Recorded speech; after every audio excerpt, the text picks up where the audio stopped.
Ada dawu atau semacam sasmito apa Mas dari Eyang Lawu? Yang kemarin? Iya. Ya,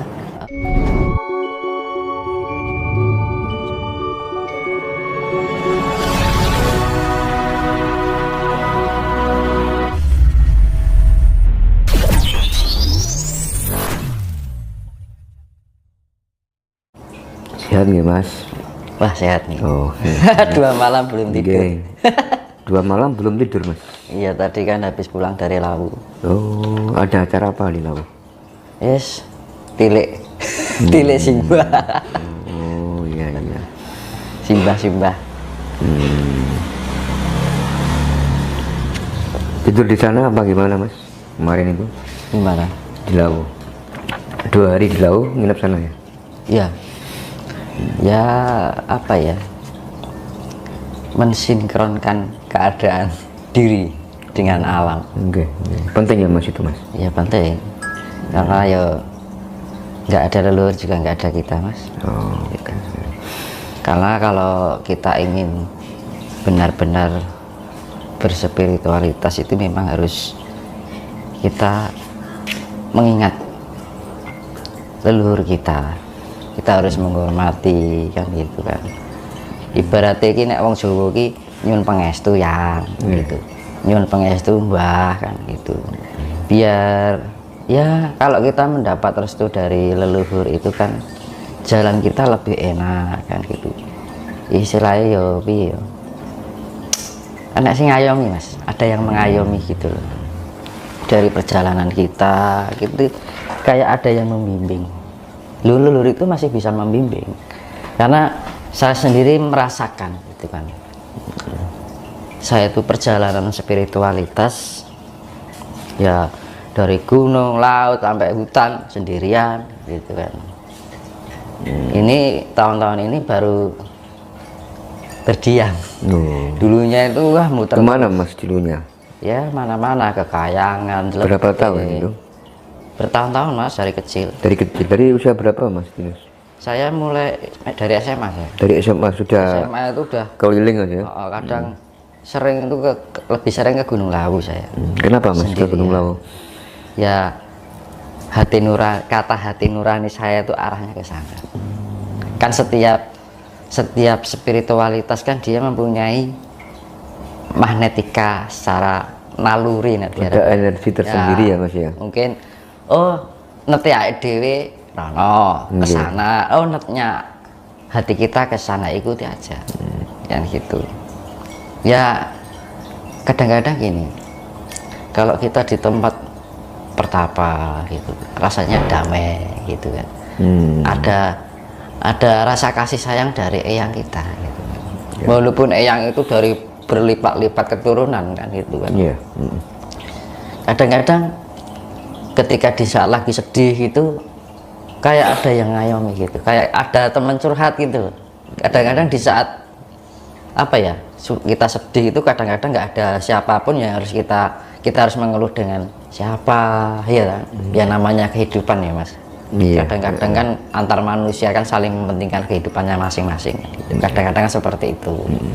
Nah kadang-kadang kita butuh pengayoman itu, siapa yang bisa mengerti kita gitu kan. Nah leluhur itu yang kita cari. Ketika Mas Dinus semedi atau hening dan lain sebagainya, apa yang dirasakan ketika leluhur itu datang menemui Mas Dinus? Menenteramkan Mas. Jadi kayak hidup itu nggak terasa sendiri gitu. Kadang-kadang kan kita merasakan pengalaman hidup itu di saat-saat kita merasakan dalam kesendirian, ya kan.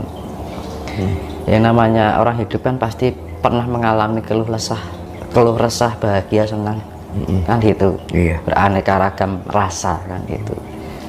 Nah dari segala benturan ujian kehidupan, kadang-kadang kan kita butuh menyendiri, mencari ketenangan diri kan gitu. Nah, aku seringnya kan sukanya ke gunung kan gitu kan. Jadi berusaha mengheningkan rasa, mengheningkan cipta, kan, menghaluskan rasa. Aku enaknya gimana ya gitu.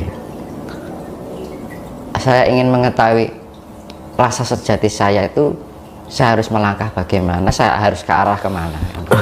Nah akhirnya itu, oh aku ada sinyal ke sana ini. Ya udah ikuti aja gitu. Yang penting kan tujuan dan niatnya kan baik kan itu. Merasa karepe dhewe gitu loh Mas. Jadi kayak apa namanya? Batin ini kayak ada GPS, ada sinyal gitu. Ada sinyal gitu ya Mas. Nanti antara sinyal itu kayak ada unsur tarik menarik, ada daya magnetika yang terhubung. Kalau ada daya yang sinergi itu kan pasti ada unsur tarik menarik Mas. Nah akhirnya apa? Nek cara Jawa niki sak neteng ati rasa mlaku ning kono kan. Ya wis ikuti aja kan gitu. Ternyata memang saya merasakan sendiri bahwa leluhur itu bisa membimbing kita. Gitu. Enak loh kalau yang membimbing leluhur itu. Lebih mendamaikan. Iso apa ya? Mengajarkan tentang hal-hal yang sifatnya kebijaksanaan. Iya. Kowe iki ngene lho, Ger. Kowe kurang ini. Gitu kan. Bahasanya bahasa rasa. Nah gitu. Makanya kan ketika kita melatih rasa, kepekaan rasa itu kita harus menggunakan rasa yang benar-benar halus ya gitu. Kasih ya. Iya. Oh gitu. Ketika ke gunung itu kan, jadi diem gitu kan. Alam ini begitu indah sekali gitu kan. Ternyata dengan penyatuan dengan diri, dengan alam itu sangat apa ya, sangat mendamaikan. Karena gini, ketika kita terhubung dengan alam itu, kita jangan berperan sebagai manusia Mas, gitu.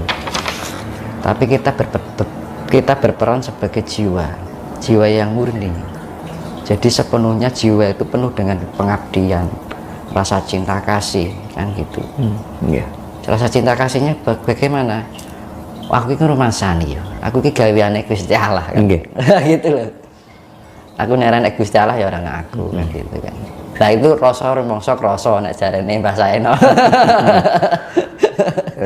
Selama 2 hari di Lawo kemarin Mas, ada dawuh atau semacam sasmito apa Mas dari Eyang Lawo Yang kemarin? Iya. Ya kebetulan kan ada dawuh ke sana ya, diwelingi pokoknya nek diarani wong ya wis monggo kan gitu, di apa-apake wong nrimo kan gitu. Jadi kita harus benar-benar menggunakan pikiran yang positif, prasangka yang positif, karsa yang positif. Karena gini, vibrasi alam semesta yang terjadi saat ini itu dalam keadaan vibrasi yang sangat tinggi. Nah, ketika vibrasi ini alam ini dalam mencapai level yang tinggi, kita harus bisa menstabilkan diri. Caranya Mas? Hah? Caranya untuk menstabilkan diri itu bagaimana? Karena kenaikan vibrasi semesta ini bisa mempengaruhi ketidakstabilan emosi. Ketidakstabilan emosi, ya kan? Terus perasaan baper, ya kan? Perasaan yang apa ya, sifatnya itu mudah melukai hati, melukai pikiran gitu. Nah akhirnya timbul rasa emosi, jengkel, anyel, sebel anyel kan gitu kan. Nah akhirnya hanya akan menguras energi diri kita sendiri, sia-sia kan. Makanya kan disaranke kudu lerem kan gitu. Nek enek apa-apa yes tenang awakmu kan gitu. Jadi tetap dalam kondisi ketenangan. Agar apa? Karena makanya dulu saya pernah bilang di dalam ketenangan itu pasti ada kestabilan, ya kan? Kalau ada kestabilan kan pasti ada keseimbangan. Nah, ketika kita menemukan keseimbangan itu lah dununge katentremaning ati di situ. Makanya kan dalam sasmita Jawa ki katentremaning urip dumunung ana ning katentremaning ati. Jadi ketentraman hidup itu berada di dalam ketentraman hati. Manakala hati seseorang itu tidak bisa menemukan ketentraman, ya sudah, hidupnya hanya kacau balau pikirannya. goyang terus gitu ya. Kena benturan dikit oleng, kena omongan orang oleng, Lengge. ya kan. Makanya itu harus perlu pondasi, yaitu namanya ketenangan. Nah, ketenangan itu bagaimana kita bisa agar bisa menjadi pribadi yang tenang? Kita membiasakan relaksasi, makanya diperlukan meditasi, itu kan relaksasi yang